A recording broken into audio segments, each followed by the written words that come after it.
Salut, bienvenue chez Canine Victoria. Aujourd'hui, on va faire l'unboxing du modèle de chez Cosca Raptor, donc qui est le modèle Fat Bike que vous avez pu voir dernièrement, où c'était la Monster qui était en 26-20 pouces. Là, on est sur le modèle 20 pouces, 20 pouces. Donc vous allez voir avec des roues de même dimension, avec une largeur de 4 pouces, donc ce qu'on appelle Fat. On va faire l'unboxing ensemble, comme ça vous allez voir comment elle arrive. Donc déjà ça arrive bien emballé, cerclé, dans deux colis différents. Donc soyez pas surpris parce que les roues sont volumineuses. Donc on est sur deux colis.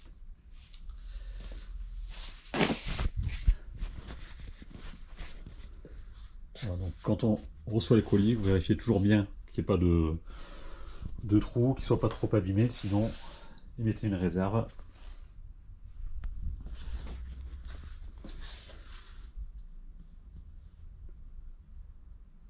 Voilà.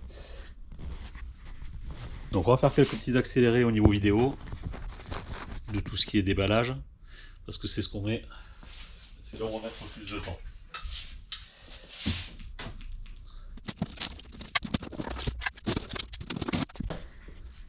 Voilà, donc à l'intérieur, vous avez une roue ici. Voilà. Donc voilà la roue de taille 20 pouces. Donc chez Cosca, toujours bien emballé. Vous voyez, le disque est bien protégé, bien filmé. Vous vérifiez qu'il n'y a rien d'autre à l'intérieur.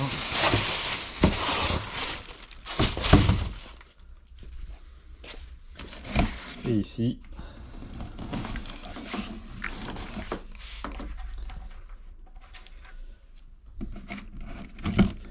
donc c'est la partie trottinette avec l'autre roue.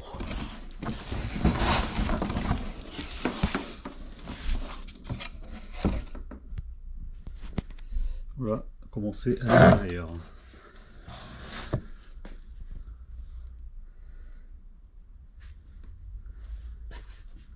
Donc là, rien n'a l'air d'avoir bougé. Tout est bien filmé. Vous pouvez ici prendre la barre et la longe. Parce que chez Cosca, c'est livré avec, comme sur tous les modèles destinés au mushing. Alors, je vais poser la caméra pour pouvoir sortir la trottinette.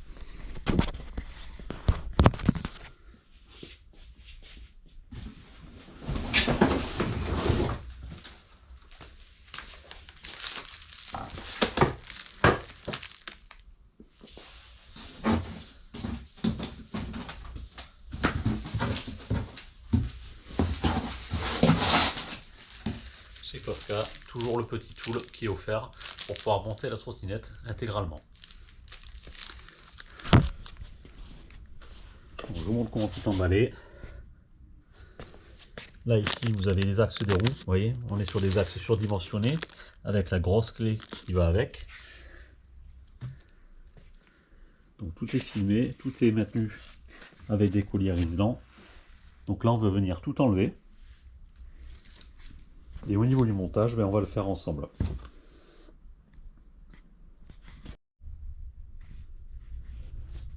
Et voilà, donc là on a enlevé toutes les protections de la trottinette.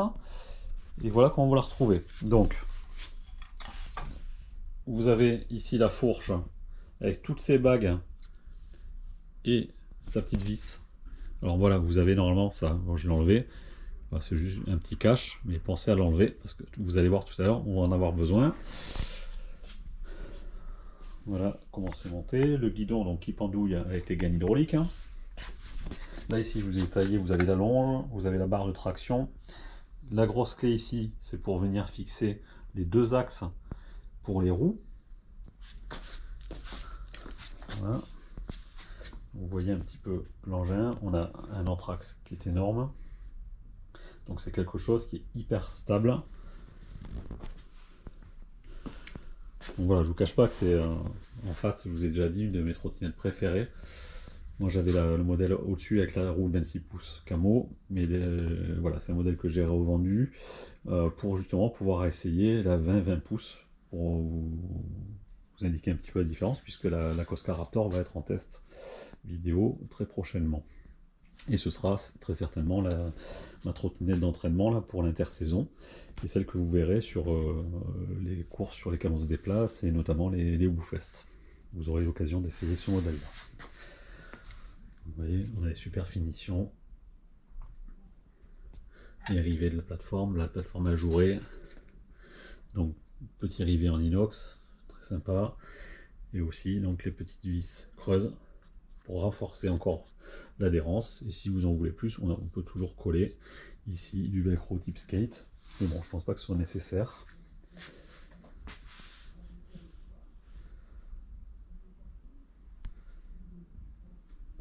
Donc le montage, maintenant ce qu'on va faire, c'est qu'on va venir fixer la fourche.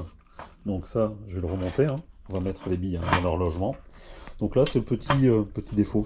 C'est-à-dire que sur ce type de modèle-là, à ce tarif-là, ça aurait été mieux d'avoir des roulements scellés, comme vous avez sur la partie haute. On les a pas sur la partie basse. Bon, c'est une petite économie dont ils auraient pu se passer clairement, hein. Voilà. Donc là, ici, on a les bagues de hauteur. Donc là, on va pouvoir mettre la potence où on veut, en fonction de la hauteur souhaitée du guidon. Donc moi, je mesure 1,82 m, je vais venir mettre la potence en haut. Donc pour mettre la potence, on va dévisser cette petite vis pour enlever ce capuchon là, faire glisser la potence, remettre le capuchon et venir comprimer le tout. Allez, on va faire ça.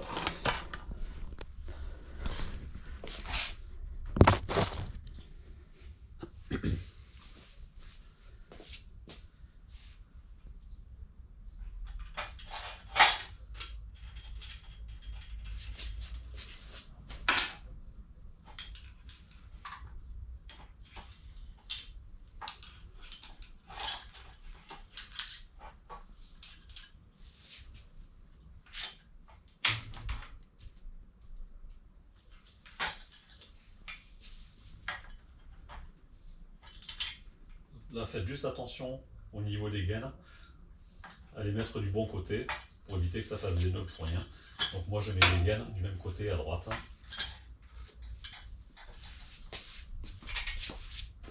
Donc là, j'ai positionné la potence. Donc là, il est un petit peu dur à rentrer, donc je force pas. On va juste venir desserrer encore un petit peu. Voilà. Et ensuite, hop, on va venir en tournant légèrement comme ça. Elle se met en place. Donc une fois qu'elle est mise en place, vous voyez, je maintiens quand même la fourche pour pas qu'elle glisse. Je récupère donc cette partie là, le capuchon et la vis. On met au-dessus.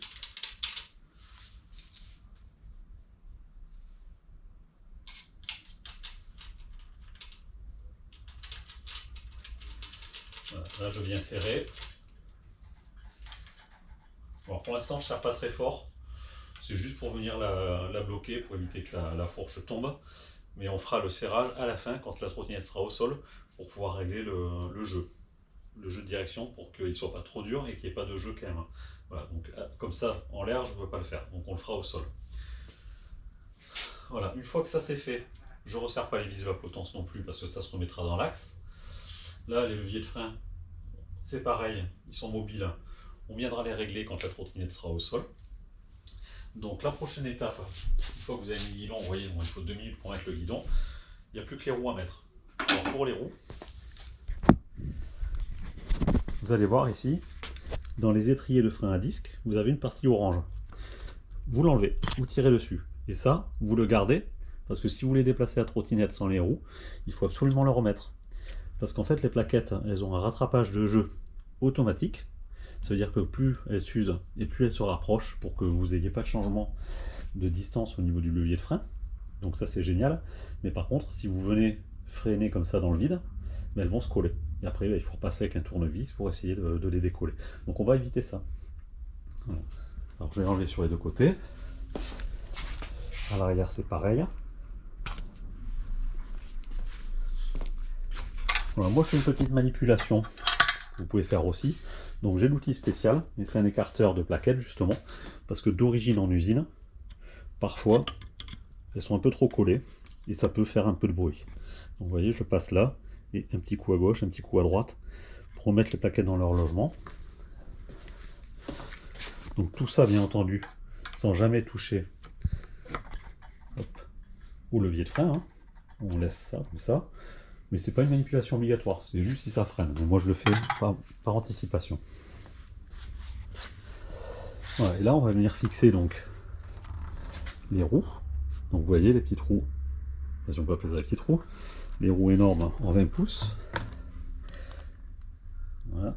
On va venir mettre l'axe à ce niveau-là. Donc l'axe c'est ça. Voilà. Vous avez ces deux axes.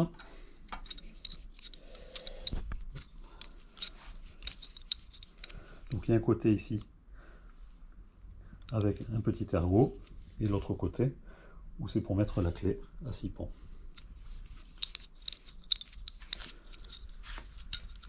Donc là vous voyez les logements. Donc voilà. Et là je vous montre au niveau du logement. Vous voyez ici, côté gauche, on a une rainure. C'est pour venir mettre cette partie-là. Voilà, comme ça vous ne pouvez pas vous tromper de sens au niveau de l'axe.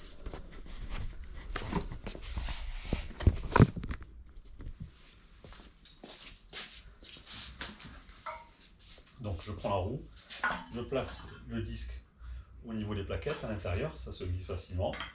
Ensuite, l'axe sans l'ergot en premier. Et ensuite, je vais venir faire passer cette petite partie avec l'ergot, comme je vous ai montré, sur le côté gauche. Et là, je pousse et je serre un petit peu à la main, histoire d'accrocher le pas de vis. Une fois qu'il est accroché, j'ai plus qu'à prendre l'outil.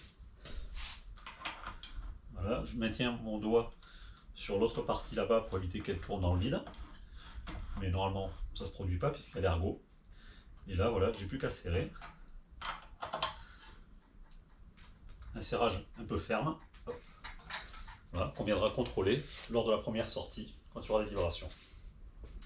Donc la roue est montée. Vous voyez, il n'y a pas de bruit au niveau du disque. Impeccable. On fait la même chose avec la roue arrière.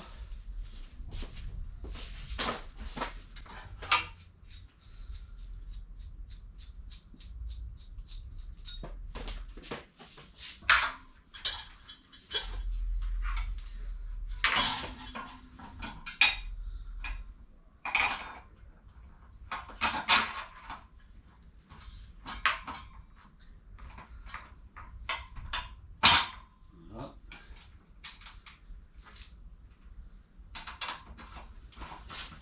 Donc c'est un modèle qui est ultra facile à préparer et à monter, vous voyez.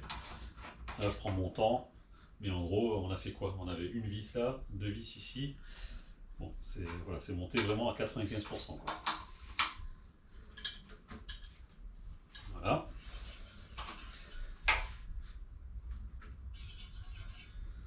Donc là j'ai un léger bruit. Donc on va voir si je peux le récupérer. Ouais, c'est vraiment léger quand je la mettrai au sol. Voilà, une fois que c'est fait, avant de la descendre, on va venir mettre la barre de traction. Donc la barre de traction, c'est cette tige-là. C'est ce qu'on retrouve sur les barres devant, etc. Hein, les barres classiques. Sauf que là, on n'a pas besoin de la petite partie aluminium qui se met à ce niveau-là, puisqu'on va venir la mettre directement se loger à ce niveau. Vous voyez, vous avez deux vis. Il va falloir les dévisser légèrement pour pouvoir enclencher la tige et venir les resserrer. Alors on doit les serrer quand même au contact, donc vous devez sentir quand même une certaine force. Pas la peine d'essayer de forcer à fond pour les mettre en butée, vous risquez de foirer le filetage. Donc ça c'est pas une bonne idée, mais il faut pas non plus juste les serrer au contact et dès qu'on est touché, vous arrêtez, parce que sinon avec les vibrations vous risquez de les perdre. Donc voilà, vous les serrez correctement mais sans toutefois trop forcer. Donc on la met dans l'axe, voilà.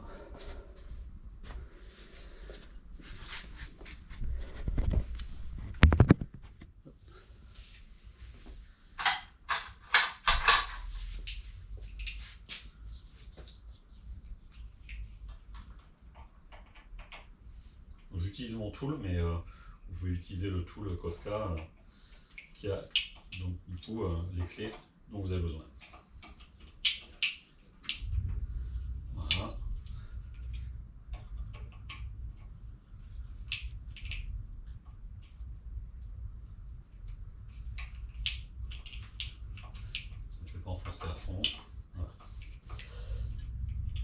vérifiez que ce soit bien enfoncé à fond. Si vous avez une vis qui va trop loin, ça veut dire que la tige filetée n'est pas au bout. Voilà. Et comme il n'y a pas de force à exercer dessus, ça ne sert à rien de se serrer vraiment comme un bourrin. C'est juste pour éviter que ça se desserre. Pour venir mettre la longe, c'est comme en VTT. Sauf on n'est pas obligé de le mettre au niveau du cadre, comme d'habitude. Là, ici, chez Cosca, voilà, vous avez la petite tête de chien et vous avez ici l'anneau. C'est pour faire passer la poignée à l'intérieur. On fait passer le mousqueton dans la poignée. Voilà.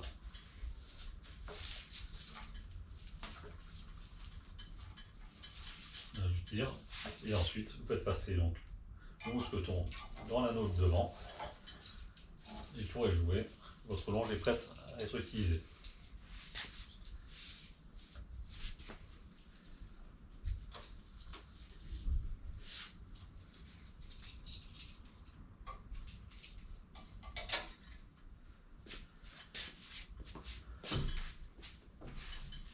Donc là, sur le pied, le travail est fini. Là, je vais la mettre au sol pour venir finir de serrer la potence, mettre le guidon dans l'axe, les leviers dans l'axe, et c'est fini.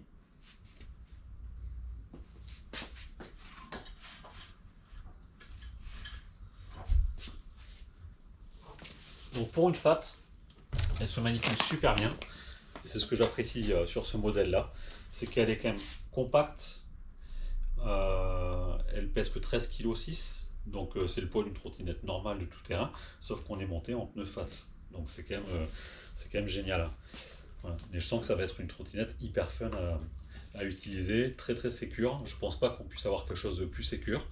Avec la roue de 26 pouces, bon, ça, on passe davantage sur les gros obstacles, hein, c'est sûr.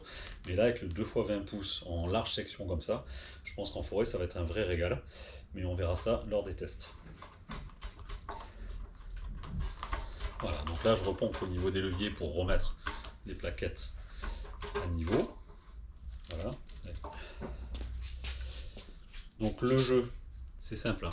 Je freine du frein avant, je mets mes doigts au niveau du jeu de direction et je fais des petits mouvements de va-et-vient pour sentir s'il y a du jeu ou pas. Voilà. Et là, ça claque pas, il n'y a pas de jeu.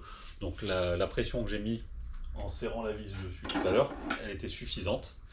Donc je vais juste mettre le guidon dans l'axe. Donc là, on le fait à la vue. Hein. Voilà. Et quand on trouve que c'est OK, ben on vient serrer les deux vis de chaque côté.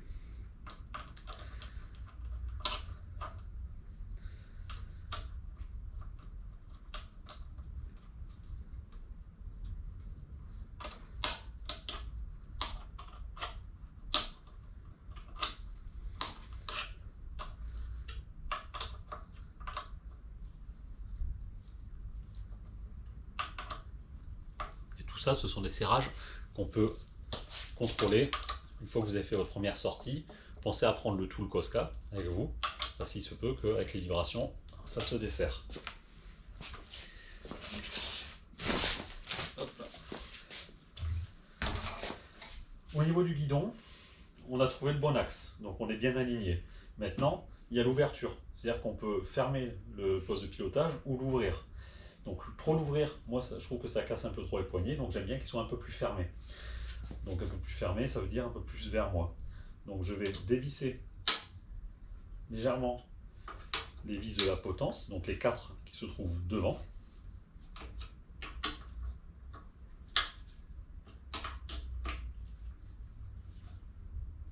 C'est pas assez.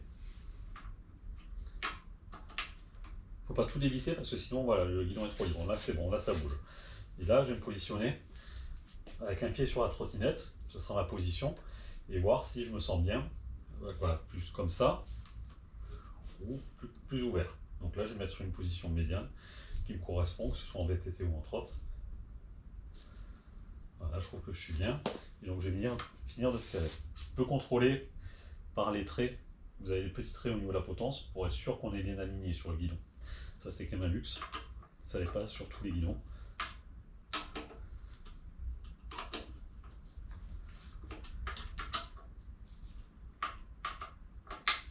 Donc là, on serre progressivement les 4 vis.